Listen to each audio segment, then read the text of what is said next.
तो ये है सेकंड पार्ट सर्वोदय एक्सप्रेस की ट्रेन जर्नी का। और शुरुआत हुई थी सुबह 10 बजे श्री माता वैष्णो देवी कटरा से और अभी रात के 9 बज चुके हैं और दिल्ली पहुंचने के बाद हमने पहले एपिसोड को खत्म किया था।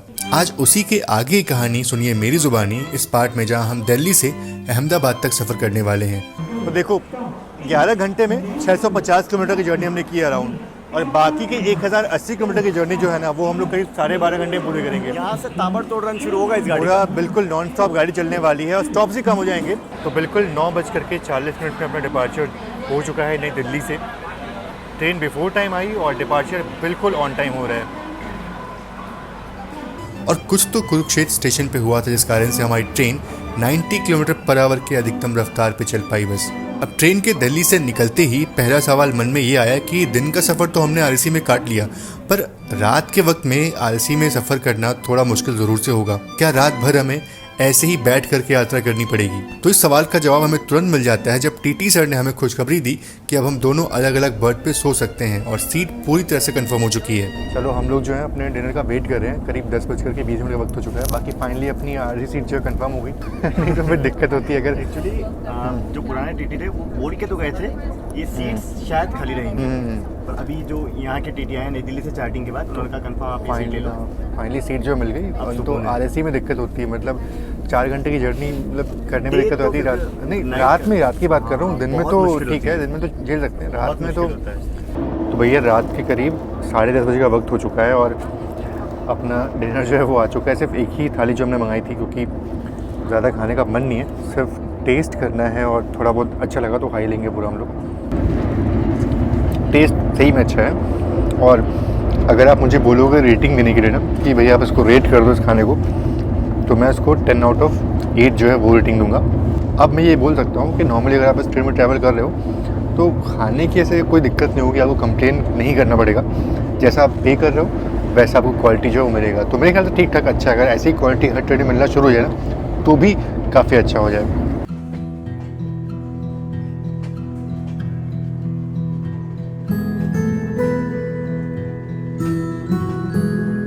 और सुबह करीब 7 बजे नींद खुलती है तब ट्रेन रतलाम से काफ़ी आगे निकल चुकी थी।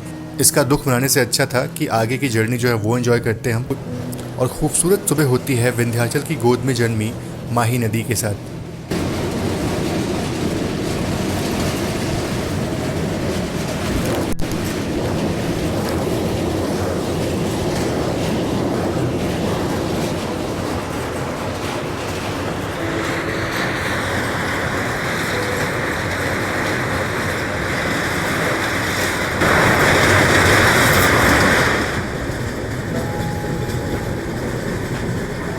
और कुछ ही समय में हम पंचपीपलिया घाट से गुजरने वाले थे जो इस रूट का सबसे बड़ा आकर्षण था।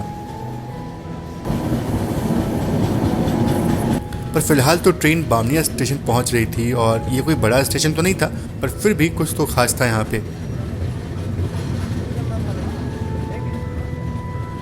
तो गुड मॉर्निंग, सुप्रभात। और करीब 7 बजे हमारी नींद खुली और फिलहाल पहुँच चुके हैं बामनिया रेलवे स्टेशन। रतलाम जो है मिस हो गया, बहुत दुख हुआ इस बात का। लेकिन ये स्टेशन जो है ना ऐसे बहुत बड़ा स्टेशन तो नहीं है, लेकिन हाँ ये थोड़ा ख़ास स्टेशन है। ख़ास स्टेशन इसलिए है क्योंकि देखो भाई, ख़ास इसलिए क्योंकि श्रेयान भाई का होम टाउन है ये और सीधे यहीं पर नींद खुली। तो कैसा लग रहा है भाई? घर के बिल्कुल पास आकर घर नहीं है, बाहर छू के आगे निकल रहे। ठंड जो यहाँ फील हो रही है, मतलब दिल्ली में ठंड उतनी फील नहीं हुई, लेकिन यहाँ ठंड जो है वो सही फील हो रही है अच्छे से।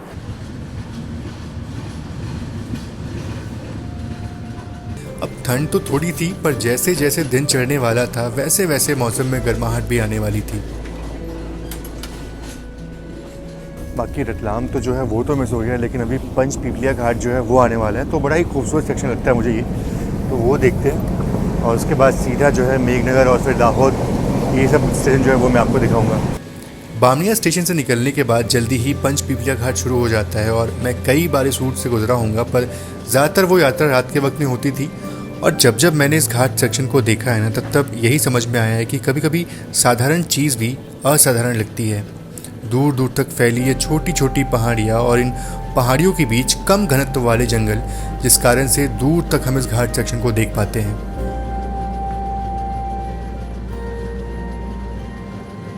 हवा की गति हमेशा थोड़ी ज़्यादा रहती है और इस गुलाबी ठंड में सूरज की थोड़ी गर्माहट से हवा ना तो ज़्यादा ठंडी और ना ही ज़्यादा गर्म होती है, जिस कारण से ये सेक्शन बहुत ही खूबसूरत लगता है और बहुत अच्छा फील होता है।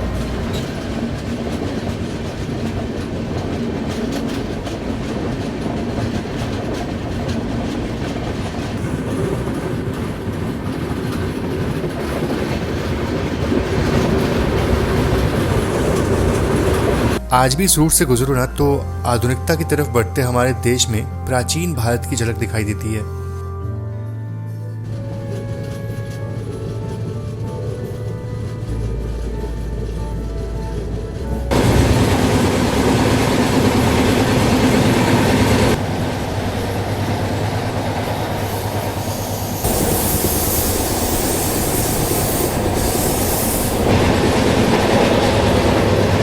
और ये मेरे ख्याल से Bandra terminus Udaipur city express है।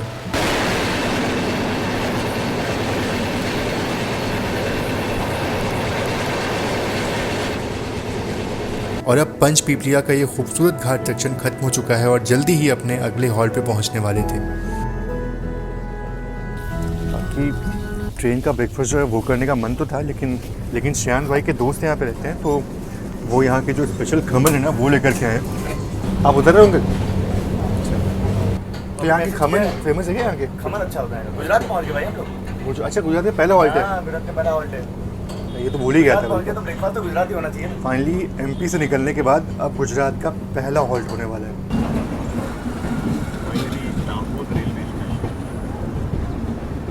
चलो, सुबह के करीब 8:30 बजे का वक्त हो चुका है और पहुंच चुके हैं फाइनली दाहोद। श्रेयांश भाई के मित्र, आपका नाम? हुसैन भाई से मिल लिए और इन्हीं को, मतलब इन्होंने कॉल किया था इनको। Welcome to Dawood sir. Thank you so much आपका। चलो फिर ये चीज़ अच्छी हो गई कि हुसैन भाई यहाँ पे आ गए और हमारे लिए ब्रेकफास्ट लेकर के, और ऑफिशियली हम अब गुजरात में एंटर कर चुके हैं। तो गुजरात के अंदर ये अपना पहला हॉल्ट भी है।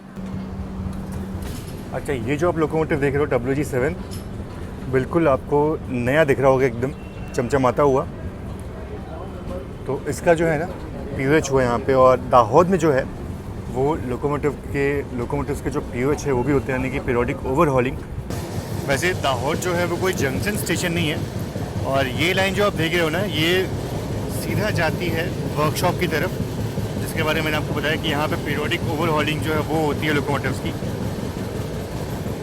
क्या क्या है? पोहे और 2 आलू पराठे हैं, 2 ले लें? हाँ, हो जाएगा। चलो, और क्या दही है? दही इसके साथ दे रहा हो आप ना? हाँ, साथ में। क्या बात है। और दही भी देखो ऐसा वैसा नहीं भाई, नस्ले वाला दही दे रहे हैं। चलो भाई, अब फाइनली अपना ब्रेकफास्ट जो है वो कर लेते हैं। आलू के पराठे जो है वो आए हुए हैं गर्मा गर्म, और मुझे तो आलू पराठे अच्छे लगते हैं। देखते हैं पेंट्री कार का आलू पराठा जो है वो कैसे लगता है।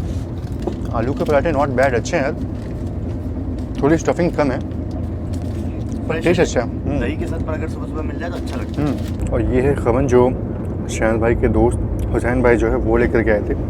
लगे हाथ तो इनको भी टेस्ट कर लेते हैं। बहुत सॉफ्ट है, अच्छा लगा।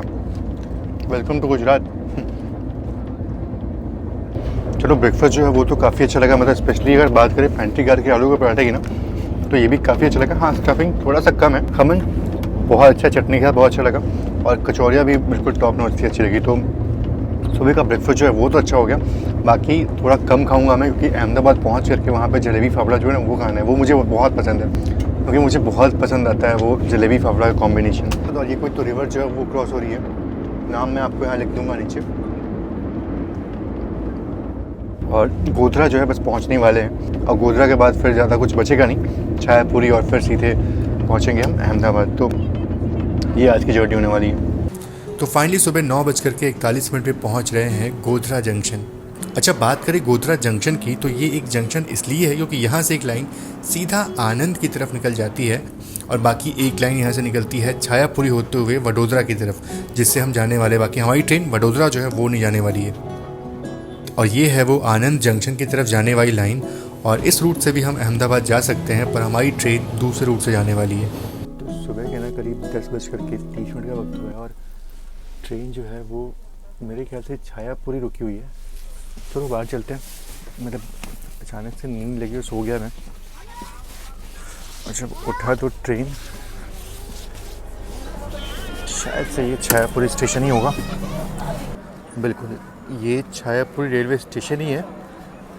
और अगर बात करूँ छायापुर रेलवे स्टेशन की तो यहाँ पे छाया थोड़ा सा कम है, मतलब बहुत कम जगह पे छाया है।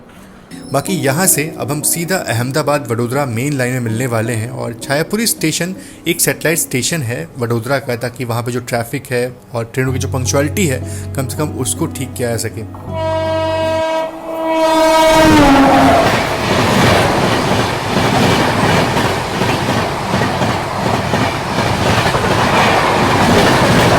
और ये ओवरटेक तो नहीं, पर एक तरह से कह सकते हैं कि हरिद्वार बांद्रा एक्सप्रेस हमें ओवरटेक करके जा रही है।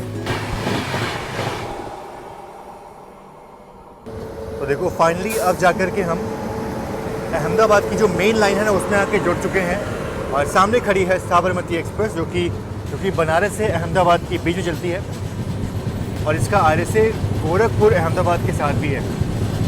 तो फाइनली आ चुके हैं मेन लाइन पे और यहाँ से जो अहमदाबाद की दूरी है ना वो बहुत कम बची है और ऑलमोस्ट 1.5 घंटे में हमारी जर्नी जो है वो ख़त्म हो जाएगी।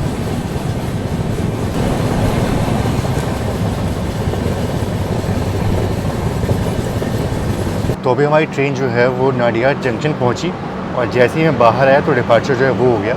हालांकि ये बहुत बड़ा जंक्शन तो नहीं है, लेकिन हाँ यहाँ से एक ना पहले शायद खम्बट तक एक जो नॉर्मल मीटर की ट्रेन थी वो चलती थी और एक लाइन यहाँ से निकलती है मेरे ख्याल से मोडासा की तरफ। तो ये 2 लाइनें हैं वो यहाँ से निकलती है और इसीलिए नाडियाड जो है एक जंक्शन रेलवे स्टेशन है। बाकी यहाँ भी काफ़ी लोगों ने ट्रेन को डिबोर्ड कर दिया और ऑलमोस्ट ट्रेन जो है वो बिल्कुल खाली हो चुकी है यहाँ पे।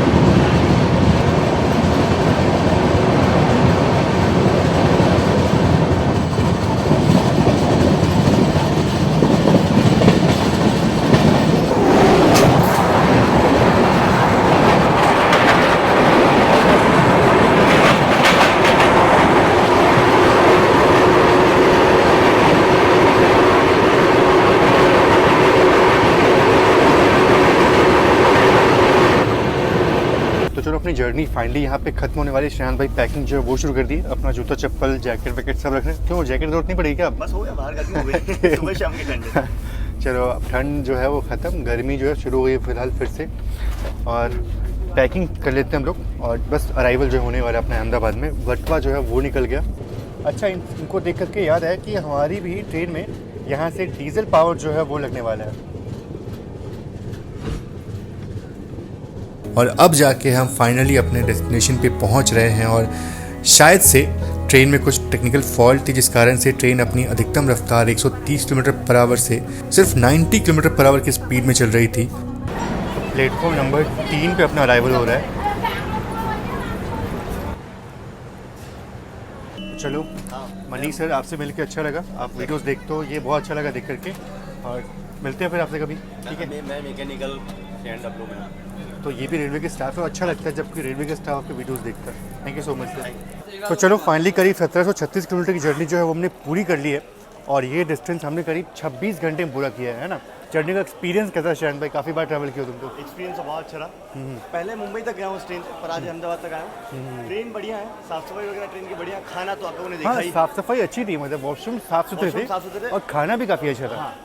नो डाउट खाना अच्छा था और बिल्कुल ऑन टाइम हर जगह पहुंची है। थोड़ी टेक्निकल इशू था गाड़ी में, कुछ तो दिक्कत थी जिस कारण से स्पीड रिस्ट्रिक्शन हो गया था। देखा होगा इमरजेंसी ब्रेक लगा था अराउंड कुरुक्षेत्र में, वहाँ भी कुछ दिक्कत हुई थी। फिर कोटा के बाद भी कुछ दिक्कत हुई थी, तो गाड़ी अपने एमपीएस पे नहीं आई थी वो बात है, लेकिन फिर भी ऑन टाइम पहुंची क्योंकि स्लैक मिला हुआ था इसको। बाकी चलो आपको ये जर्नी कैसी लगी कमेंट बॉक्स में ज़रूर से आप मुझे बताइएगा और यहाँ से एक और नई जर्नी जो है वो शुरू होने वाली है। चलो वैसे हमारा सफ़र तो यहीं पे खत्म होता है, लेकिन ट्रेन जो है वो जाएगी गांधी धाम तक और अभी अराउंड इस ट्रेन को 300 किलोमीटर की जर्नी जो है वो पूरी करनी है। और साथ ही साथ एक और चीज़ कि अभी तक ट्रेन जो है वो इलेक्ट्रिक पावर में आई थी, हाँ जी, लेकिन अब यहाँ से डीजल लोकोमोटिव जो है वो लेके जाने वाला है। तो मोस्टली कौन सा डीजल लोकोमोटिव लगता है, यहाँ से डीजल एक्शन जो है वो शुरू होगा, लेकिन अनफॉर्चुनेटली हमें अहमदाबाद में ट्रेन को डिबोर्ड करना था। मिलते हैं आपसे एक नए व्लॉग में, तब तक के लिए आप सभी का बहुत बहुत धन्यवाद। और जो लोग वीडियो को अभी तक देख रहे हो ना, सच में बहुत दिल से थैंक यू सभी को। बाकी चलिए इस वीडियो तो इतना ही। बाकी ये वीडियो आपको कैसा लगा कमेंट बॉक्स में जरूर से मुझे बताइएगा और इसके आगे की जर्नी जो है वो और भी एक्साइटिंग होने वाली, जो हम राजस्थान को एक्सप्लोर करने वाले हैं। तो मिलते हैं आपसे नेक्स्ट वीडियो में, तब तक के लिए आप सभी का बहुत बहुत धन्यवाद। जय Hind and God bless you all.